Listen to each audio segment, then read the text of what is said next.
حضور پہلا سوال میرے بیوی کی طرف سے ہے جی، راشدہ کی طرف سے.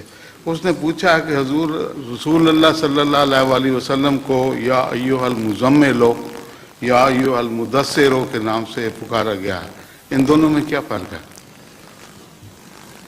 المزمل تو اس لیے بھی کہا جاتا ہے کہ جب پہلی وحی نازل ہوئی تھی تو آپ کا سارا وجود ہل گیا تھا، اور جیسے تیز ملیریا بخار چڑھنے سے پہلے سخت سردی لگتی ہے، اسی طرح آپ کو شدید سردی لگنے لگ گئی تھی.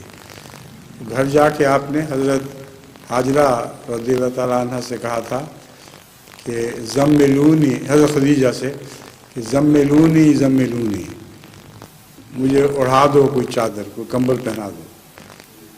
تو اس لیے ایھا المزمل کا ایک یہ بھی ترجمہ کیا جاتا ہے.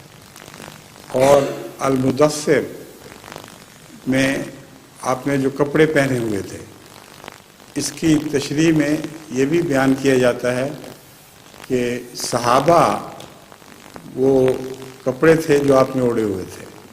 جس طرح کپڑا بدن کے قریب ہوتا ہے اور چمٹ کے اس سے برکت حاصل کرتا ہے، اس طرح صحابہ ہر حال میں حضور اکرم صلی اللہ علیہ وسلم سے چمٹے رہے اور آپ سے آپ کے کپڑوں سے برکت پائی. اسی لیے حضرت مسیح السلام کا بھی نام ہے، بادشاہ تیرے کپڑوں سے برکت ڈھونڈیں گے. اس کا اول معنی میں یہی سمجھتا ہوں کہ صحابہ مراد ہیں، کہ صحابہ سے برکت ڈھونڈیں گے، اور جب صحابہ نہیں ملیں گے تو پھر خالی کپڑوں سے بھی برکت ڈھونڈنے کی کوشش کی جائے گی. المدثر کا یہ مطلب ہے.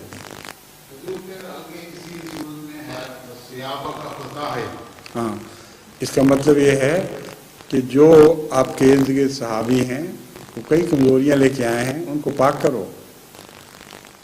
رسول اللہ علیہ وسلم کے فیض سے وہ سب صحابہ پاک ہونے شروع ہو گئے تھے. آپ مزکی تھے اور مطہر، یہ دونوں ایک ہی معنوں میں ہیں.